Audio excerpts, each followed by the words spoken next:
દૈયા તો અહીંયા તઈને તઈને સારા છે. ઓલી રોડ ની ઓલી બાજુ જોઈ લઈએ આપણે. દૈયા કેવા બુડા બુડા. આપણે જઈએ છીએ દૈયા બાંધવાના. બાંધે જ છે લગભગ જો જીએબી વાળા. આપણે પહોંચી ગયા છીએ એની હારો લઈએ એની મુલાકાત. હવે દૈયા ગળી ક્યાંક નહીં થઈ ગયા હારો હાર લગભગ.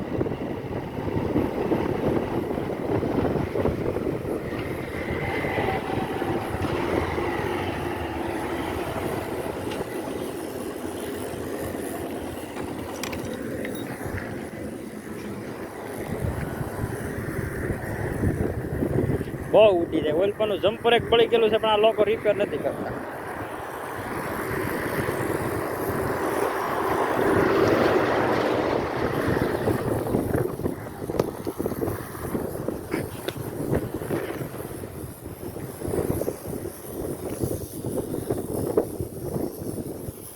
કાળુ દાદા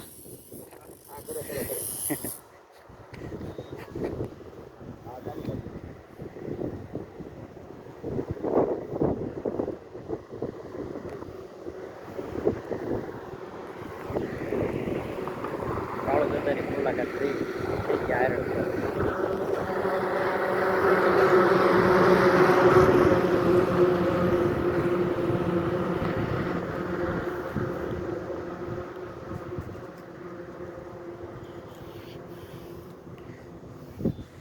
ઓલું એક સહેલું ખરાબ છે પણ ના ભડક બોલાવે ને ભડાકો એટલે ઠેઠ અહીંયા પછી રોડ ના હમા કરે ટી છે તઈને ઠેકાને ઉડાડી મૂકે. આગળ પોલ છે એટલે ઓલામાં બહુ થાય તો સાચું કહું. હું હરોજ એક ડયો બાંધી જાઉં સૌ તમે પછી આજ મેં કમ્પ્લેન કરી કારણ કે હું સાંજે બાંધી જાઉં પછી બધા જ્યાં પછી ઉડી જાય એટલે મેં કીધું કાંક આગળની ફોલ્ટ છે. પોલ હોય તો દિયો ઉડે નકર કોઈ દીધી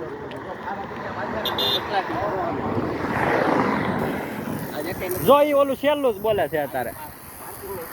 પણ કામ ઠો બહુ મારજો ને તો પાર્કિંગ ન થાય. કાર બંધ થઈ ગયું હોય ને એના હિસાબે થાય. મોરલા નવા કરવા પડે એટલે તો પણ હવે નહીં કાંક કરો ને. સમય મળવો જોઈએ ને. 100 માહમાં અત્યારે કેટલા વાગ્યાના પણ આ પાછું 2 વર્ષ થશે ફોટો. હું વારે અરજીમ લખાવું ત્યાં દૈયા બાંધીને વ્યા જાય. દૈયા બાંધવાના આવે આમાં. આવા તો કેટલા છે પણ એ ફોલ્ટ એની હિસાબે દૈયા ઉડી જાય છે. એના હિસાબે કોઈ દી દૈયા ન ઉડે. એના હિસાબે કોઈ દી પાર્કિંગ થાય છે એલા. દૈયા એના હિસાબે કોઈ દી ન ઉડે. આપણી અત્યારે ની પામણા સાટા પડશે ની ભેગા દૈયા ઉડી જાય. પાકું છે. દૈયા એના હિસાબે આમ ઉડે. તો મેં રોડ અહીંયા હાટું લીધો સ્પેશિયલ દૈયા બાંધો હાટું તો બહુ ઉડી જાય. દૈયા એના હિસાબે ઉડે ખબર છે. વધારે પડતો આગળ ઉડે પછી કોઈ એકાદો ઉડે. નકર ફોલ્ટ હોય ને તો જ ડીયો ઉડે. નકર કોઈ દી ડીયો તમે ગમે એટલો જાડો બાંધો પણ ફોલ્ટ હોય એટલે ગમે ઉડી જાય. તો મને તો પતલો દૈયા જ રે. ઈ તો મને ખબર છે. અને ફોલ્ટ હોય તમારો આખું પીડર પટલા ડીયામાં હાલે. મને ખબર છે પણ એનો કોઈ ફોલ્ટ જ નહીં હોય હાલે. એના હિસાબે ડીયો નથી. પણ ઓલું પાર્કિંગ થાય એની હિસાબે મેં કીધું નહીં બળતા હોય. નહીં તો એ રહે જ નહીં. અત્યારે જ ન રહે. 11 થોડી રાખે. કારણ કે આ લાઈન માં મારી સિવાય ને 1-2 જણા જ વાપરે. બીજું બધું બંધ છે એટલે હું દૈયાની દોડાદોડી કરું. મેં તો આટલું રોડ લીધો તમારી જગ્યા ઓલો વાહ. મેં ઓલો પીવીસી ની લાઈન નો બનાવ્યો કારણ કે ઓલો વાહડો ભીનો હોય 100 માં હે.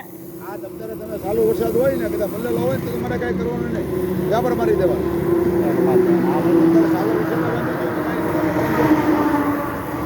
એનો ફોલ્ટ નહીં હોય એમને તો કાંઈ વાંધો નહીં.